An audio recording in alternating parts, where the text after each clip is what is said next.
ప్రాచార్య బ్రహ్మశ్రీ శలాక రఘునాథ శర్మగ కల్పవృక్ష వాగ్గవైభవం 8వ భాగం.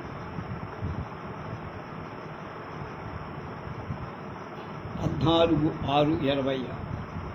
దశరథ పాయస లబ్ధి.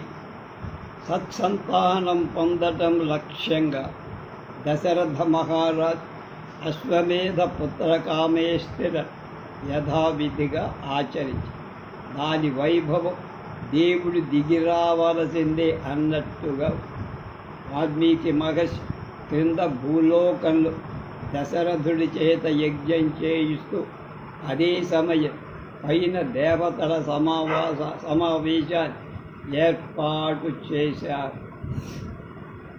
దేవతల మొరలు విన్న శ్రీ మహావిష్ణు పితరం రోచయామాని తదా దశరథన్ రూపం. నరపతి అయిన దశరథుడు తండ్రిగా ఇష్టపడ్డాడు విష్ణు. ఈ ఒక్క మాట చాలు దశరథుడి యజ్ఞాలు 2 అతి మానుషంగా జరిగాయి. అంటే మానవాతీత. యజ్ఞం పరిసమాప్తి అయ్యే సమయం అగ్నికొండను ఒక దివ్య పురుషుడు ఆవిర్భవి. తప్తజాంబూనదమయీం రాజతాంతపరిచ్ఛదాం దివ్యపాయస సంపూర్ణాం పాత్రీం పత్నీమివ ప్రియాం ప్రగృహ్య విమలా విపులాం దోభ్యాం స్వయం మాయామయామివ. ఇదం తు నృపశార్దూల పాయసం దేవనిర్మితం ప్రజాకరం గృహాణత్వం ధన్యమారోగ్యవర్ధనం భార్యాణం అనురూపాణం అశ్వినీతేతి ప్రయచ్చవై తాసు త్వం ప్రాప్స్యసే పుత్రాన్ యదర్థం యజసే నృపా. బాలకాండ్ 16వ సర్గలో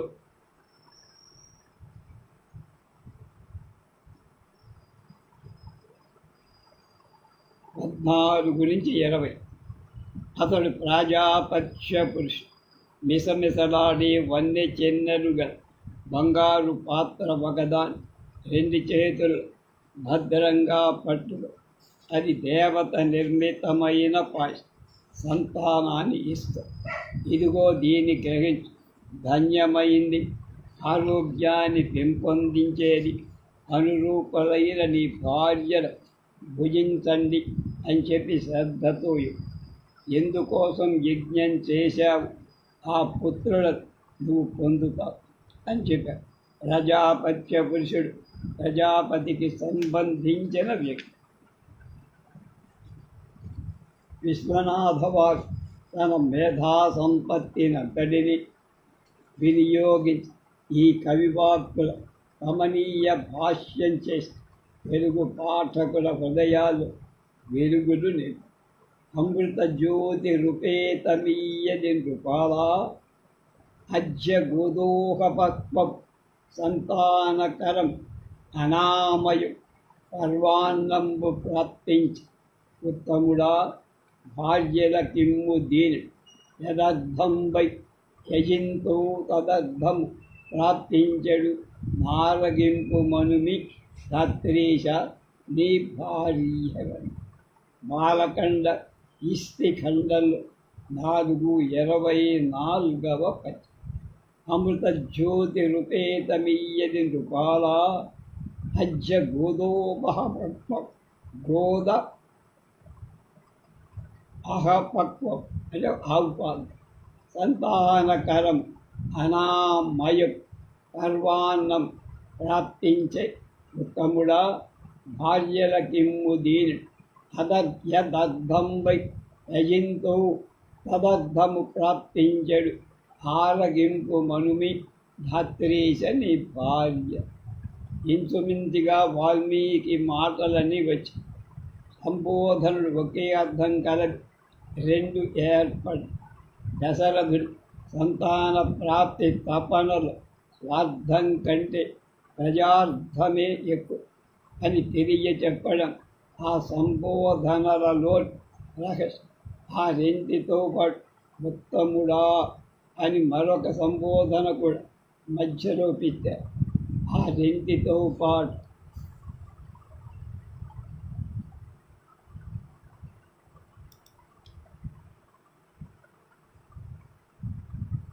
ఆ భావుకుల కొద్ది ప్రాస కోసం పడిన పాటగా కూడా కనపడవచ్చు. కానీ సహృదయులు దశరథుని శ్రీ మహావిష్ణువు తండ్రిగా ఎందుకు ఎంచుకున్నాడు తిరిగి చెప్పే పదంగా తోస్తుంది. అశ్వినీతే ప్రయచ్చవై అనే వాక్యం భార్యలకిమ్ము దీని ఆరగింపు మనుమి అన్న వాక్యద్వయం అయ్యి ప్రజాకరం అనేటువంటిది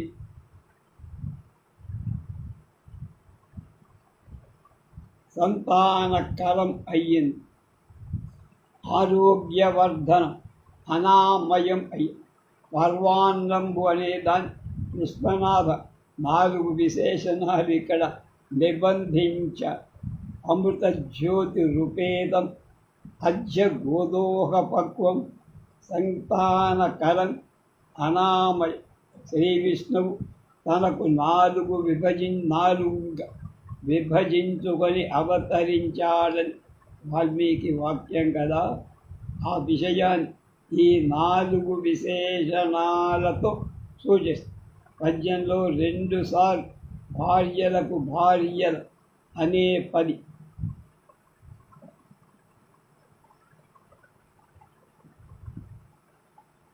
ఇది దశరథ పత్నుల యోగ్యతను ప్రతిపాదిస్తుంది. యదర్థం యజసే నృప అనే వాక్యం యదర్థం వై యజింతో అనే యథాతథంగా మార్చేసి ఇంకా మూలలు దేవ నిర్మితం అనే మాట ఒకటి. ఇది దేవతల చేత ఏర్పడింది అని, దేవుడి చేత నిర్మితమైందని 2 అర్థాలు ఉంటాయి. 2 సత్యాలు. దశరథుడు పుత్రుడు కలగటం దేవకార్యం. దానికి తగిన సంకల్పం ప్రణాళిక వేసుకొని దిగిన వచ్చినవాడు దేవుడైన మహావిష్ణు. ఈ భావాన్ని విశ్వనాథ నీ యచ్చా ప్రభవిష్ణుత క్షమాయోష హృదయనాథ సంతోషితమై ఆ అమర వితతి పొల్చడు నీ యచ్చా ఫలములెల్ల నిందించుటకు. బాలకాండ ఇష్టిఖండలు 4:23వ పద్యం. నీ యచ్చా ప్రభవిష్ణుత క్షమాయోష హృదయనాథ సంతోషితమై ఆ అమర వితతి పొల్చడు నీ యచ్చా ఫలములెల్ల నిందించుటకు. ఈ పద్యంలో చెప్పారు అమరుల సముదాయం, దేవతా సముదాయం నీ అచ్చా ఫలాన్ని అందించటానికి సిద్ధంగా ఉన్నారయ్యా అని ప్రాజాపత్య పురుషు ముందుగా చెప్పారు. ఇంకా దేవుని చేత నిర్మితం అనే దాన్ని విశ్వనాథ ప్రస్తుతానికి దాచేసి ఉంచి తర్వాత దాన్ని అనంత వైభవంతో వెలవరించబోతు. ప్రస్తుతానికి వస్తే తనదైన 2 మాటలు ఈ పద్యంలో కాంతులు చెమ్ముతున్నాయి. అమృత జ్యోతి రూపేదం అజ్జ గోదోహ పక్వం. అమృత జ్యోతి అంటే పరమాత్మే కదా. అలాగే అసతోమా సద్గమయ తమసోమా జ్యోతిర్గమ మృత్యోర్మా అమృతంగమయ. అసత్తు నుండి నన్ను సత్పదార్థాన్ని, తమస్సు నుండి జ్యోతి, మృత్యువు నుండి అమృతానికి అనేది వైదిక ప్రార్థనలో సత్, అమృతం, జ్యోతి అనే పదార్థాలు పరమాత్మ వాచం. వాటినే విశ్వనాథ ఇక్కడ తీసుకుని అజ్జో గోదోహప ఈనాటి ఆవు పాలతో, అంటే ఆ రోజే తీసిన ఆవు పాలు, అంటే నిత్య నూతనమైన తత్వానికి పైగా గోవు అనే పదం వేదం, భూమి, కిరణాలు మొదలైన అర్థాలతో గోవిందుడి స్మృతికి కూడా తెస్తాం. అధ్య అనేది నూతన తత్వ స్ఫురణ కలప. ఆ తర్వాత దైవిన్యం, ధన్యం, దేవ నిర్మితం అనే పదాలకు అతను చెప్పిన భాష్యం పర్వాన్నం. అంటే పదాన్ని కూడా మెలకువతో పరిశీలించ. మనం పండుగ దినాలలో పరమాన్నం చేస్తాం. విశ్వనాథ పరమాన్నాన్ని పర్వ అన్నం అన్న. పర్వం అంటే ఉత్సవం, గొప్ప యజ్ఞం, దానితో ఏర్పడింది, తత్ఫలరూపమైంది అని ఆయన పూరించేది అంటే పర్వం అని కూడా అర్థం. దేనితో సమగ్రత, నిండుతనం కలుగుతాయో అది పర్వం. ఈ రూపకల్పనల అందం పరమానం. అందువల్ల వాల్మీకంలో పత్నీమివ ప్రియాం, పత్ని వల్ ప్రియమైంది అని ఒక విచిత్రమైన ఉపమానం ఉంచాడు వాల్మీకి. యజ్ఞ సంయోగంగా భార్యని పత్ని అంట. గృహస్థ ధర్మం ఒక యజ్ఞమైతే అందులో యజమానుడు భర్త, అతడి సహధర్మచారిని పత్ని, సంతానం యజ్ఞఫలం. ఈ తాత్పర్యం గురించే విధంగా విశ్వనాథవారు పర్వాన్నం అనే మాటపై అంచేతనే అనేక పర్యాయాలు విశ్వనాథన్ రామకథ భాష్యకారుడని. ప్రజాపత్య పురుషుడు 2 చేతులకు పాయస పాత్ర ప్రకర్షణంగా పట్టుకొని దశరథుడికి అందించారు. ఇది మూల రామాయణ ఉన్న విషయం. ఇది చక్కగా భావన చెయ్యాల్సిన విషయం. ఎందుకంటే ఇందులో ఉన్నవాడు సర్వం తాన అయినవాడు. నిజానికి ప్రజాపత్య పురుషుడు ఆ పరమాత్మ అనుగ్రహం వల్లనే దాన్ని పట్టుకోగలిగా, భారం మొయ్యగలిగా. దశరథుడి తండ్రిగా విష్ణువు ఇష్టపూర్వకం దిగి అవతరిస్తాడు కనుక దశరథుడు దాన్ని అందుకొన్నవాడు, అందుకు అందించినవాడు ఇద్దరూ చూస్తే చాలా తక్కువ స్థాయి వాళ్ళు. ఈ విషయాలన్నిటినీ ఆలోచించమంటోంది దోర్భ్యాం ప్రగృహ్య అనే పదం. విశ్వనాథ ఇక్కడ ఒక పద్యంలో విచిత్ర స్ఫూర్తి కలిగిస్తుంది. అని ప్రాజాపత్య పురుషుడు చేగొప్పెర నొసంగుచ పతి మగంబున విరయముప్పు ధరతో ప్రణామ మనరించి కొలుతూ పాయస పాత్రలు. అని ప్రజాపత్య పురుషుడు చేకొప్పెర రసగుడు పతి మగంబున వినయముప్ప ధరతో ప్రణామ మనరి కొను పాయస పాత్ర. ఇక్కడ వైచిత్రం ఏమిటంటే దశరథుడు తలతో ప్రణామం చెయ్యరు, దేవజాతి వ్యక్తిగల తలతో ప్రమాణం చేశారు. ఇందులో విచిత్రం ఏముంటాయా అంటే అలా కొట్టికోడే ప్రణామం ప్రజాపత్య పురుషుడిగా, పాయసాన్నక పాత్రగా. దీన్ని కవి చాలా గంభీరంగా ఉంచేసి ఇది పాయస పాత్ర ఎందుకు కాకూడదు అనిపించే గాంభీర్యం కూడా అందులో ఉందంటున్నా.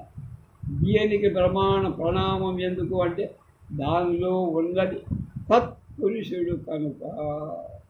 లోక మర్యాదతో పుట్టబోయే బిడ్డనికి ఎలాగూ ప్రణామం చెయ్యలేడు కొడుకు. ఆ మురిపం ఇప్పుడే తీర్చుకోవటానికి ఆరాట పడింది అతని అంతరంగం. అందుకున్న తరువాత దశరథుడు కొన్ని లిప్పలప్ప పారవశ్యం వదలలు బలవంతంగా వదిలించుకున్న తర్వాత 2 ఉపనిషత్తు వాక్యాల వంటి మహాకాయంగా పద్యాలతో విశ్వనాథ ఈ ఖండాన్ని ముగించాడు. పాయసఖండం. ముది వృదాకు సజ్జమును జ్యోతిల్లీయ హాళియ కూర్పు సుమాడి యొక్క రామెంకు చిత్త చివళ్ళలు అసురుల దోరించునట్టి కటారి యొక్క రామర్రి క్రీనీడ పాఠము ముసరుల మునులచే చదివించు పోరడొక పాల వెళ్ళి కలళ్ళపై వెలికింతలై కాలి వ్రేల్చీకెడు కందొకడు నిసిమియై గాలికి రాలిపడిన ఒక్క నలుసు నివ్వరి ముల్లైన వెలుగొకండు స్థూలమై వచ్చి ఆ సూక్ష్మమగు జనపది కరస్థమగు పాయసమున చూచి. అది ఇస్తిలో 4:37.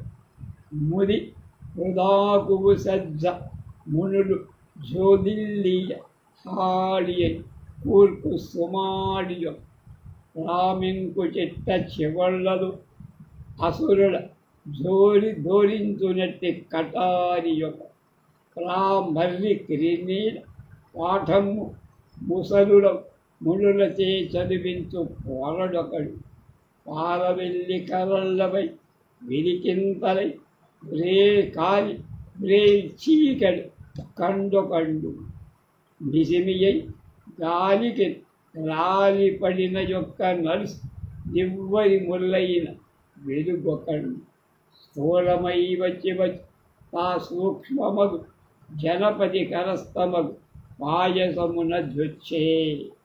జనపది దశరథుడి చేతిలో ఉన్న పాయసంలో ఒక వెలుగు నివ్వరి ముల్లై ప్రవేశించి వేదం నీవారసూక తన్వత్తంది అనుపమాపీత ఇత్యాదిగా వర్ణించదు. ఆత్మలక్షణాలన్నిటికీ విశ్వనాథ అత్యంత మధురమై కవితా రూపంగా తీర్చిదిద్ది ఇందులో నిక్షేపించి ఆ పాయసంలో అతి స్థూలమై మహా తేజస్సు నలుసు రూపంగా సూక్ష్మమై ప్రవేశించిన సర్వ ఉపనిషత్ సారభూతమై మహాతత్వమంతా ఈ పద్యంలో సూక్ష్మ పరిధి అయిపోయి కల్పవృక్ష పాయస పాత్రలు చొచ్చుకొని ఇటువంటి పద్యాలే విశ్వనాథన్ ఆది కవుల నన్నయ తిక్కనాథులు సరసను చేరుస్తాయి. ముది పృదాకువు అంటే ఆదిశేషం. ఆది మునులు నీరాజనాలిస్తుండగా అతడిపై విలాసంగా నిదురిస్తున్న యోగముద్ర మనం గుర్తు చేస్తాం. ముది పృదాకు సజ్జ మునులు జ్యోతిల్లీయ హాళియై కూర్పు సుమాడి యొక్క కనుక రామింకులంటే వేరు, వాటి చిట్ట చివర్లంటే ఉపనిషత్. అసురులు దోరించడం అంటే అజ్ఞానాన్ని చేయించే చెల్ల. ఆ పని చేసే జ్ఞాన ఖడ్గం పరమాత్మ తత్వం. అది వటవృక్షం పాదు దగ్గర కూర్చొని వృద్ధులైన శిష్యుల మౌన వ్యాఖ్యానంతో సంచయచ్ఛేదం చేసిన పరతత్వమైన దక్షిణామూర్తి ధ్యాన ముద్రలు ఇందులో కనప. పాల సముద్రం తరంగాలపై మర్యాకు మీద మార్కండేయుడు దర్శనమిచ్చిన కాలి వ్రేలు నోటిలో పెట్టుకొని చీకుతో పయనిస్తున్న ఓంకార స్ఫూర్తి ఇందులోకి వచ్చించాడు. ఈ 4 శేష పాదాలతో అంతా ప్రాత సంగతులకు ప్రస్తావనకు సనాతనతమ అన్న తత్వ వ్యాఖ్యానంగా నిలిచారు. నలుసు దివ్యరిబుల్ మొదలైన పదాలు ఆ తత్వపు అతి నూతనత్వాన్ని ఆవిష్కరిస్తున్నారు. దిక్కులు కాలం అనే విభాగాలు లేని అనంతమైన జ్ఞానమయ తత్వానంత పిండి రసాయనం చేసి విశ్వనాథ్ ఈ పద్యంగా రూపొందించి గీతలో భగవాన్ జన్మ కర్మచమే దివ్యం జన్మలో దివ్యత్వాన్ని పై పద్యం అభివర్ణించగా కర్మలోని దివ్యత్వాన్ని ఈ కింది పద్యంలో అసుర కన్యాకంఠహార మంగళసూత్ర సూర్తకర్తన కేలి సురియువ ధనుజ వాపీ కేలివన్ సర్వతో భద్రతాహనువుపై తావకూ బహిర్ముఖాళి సంపత్ వృద్ధ్యాజీవ జీవం మృగాకృష్టి జిగురు కండి ముడి ధర్మ కర్మ నిర్మూలనం శుభకంఠ కంఠ దేశములకు గాని దిగులు సూర్యలోకైక కంటకాసుర వితాన ప్రాణములపైకి ఎత్తిన పాము పడగ అగు మహాజ్యోతి యొక్కడు అంతంతవ జనపది కరస్తమకు పాయసమునద్దు.